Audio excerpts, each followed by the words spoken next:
Meanwhile, European countries are preparing a potential naval mission to restore safe passage through the Strait of Hormuz. It's believed Iran has laid sea mines in the strait, while vessels passing through are switching off tracking systems to avoid detection. Germany is already positioning ships to play a key role. Deutsche Welle correspondent Thomas Sparrow joins us now from Berlin.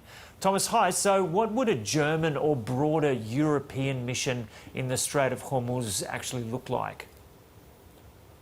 A German mission in the Strait of Hormuz would actually be of defensive nature. It would not be a combat operation, and it would most probably focus on an area actually where Germany does have significant expertise, and that is demining. The expertise that the German military has stems from the fact that both in the North Sea and the Baltic Sea, there are considerable unexploded devices, specifically from the two world wars. And for a long time, basically, the German military has focused on demining those two seas. So that's an area where there is considerable German expertise. Now, German officials have stressed that they have pre-positioned vessels that could then be part of a possible military operation. And the focus is on the word possible, because while the German government has stressed its readiness to contribute to protecting and safeguarding the Strait of Hormuz, there are certain hesitations here in Germany, and specifically, it is not expected that any military mandate would be approved very soon. And what does Berlin's hesitation tell us about European readiness to back a Hormuz security operation?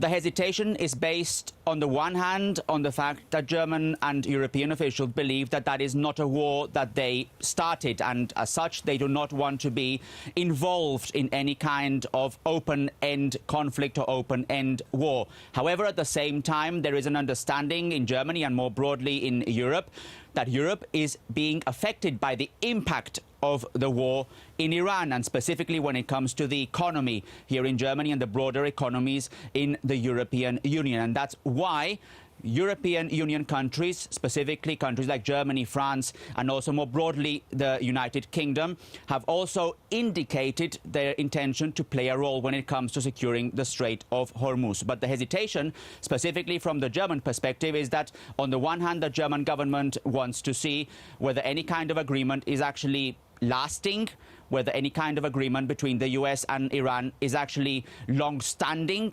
And in that case, Germany would also need an approval by the parliament here in Berlin.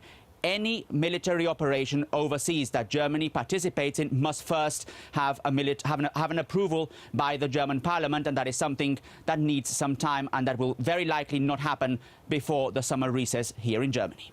And how much support is there in Europe more broadly for taking on a security role after the US-Iran deal?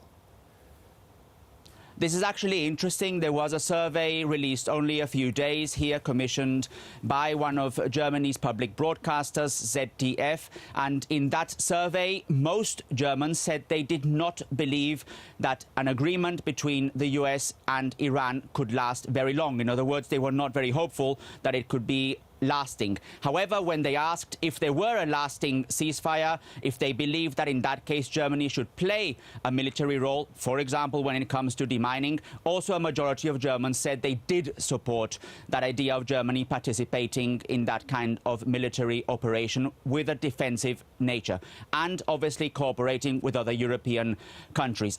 That's important because Germans are very much aware of the negative impact that the war in Iran has had on the economy here in Germany. Germany's economy is absolutely vital also for Germany's standing internationally, and as such, many Germans believe that a German participation in the Strait of Hormuz, trying to secure those sea lanes, trying to make sure that passage is guaranteed, will ultimately also have a positive effect on Germany's economy, on the broader European economies as well. OK, Thomas Sparrow there in Berlin.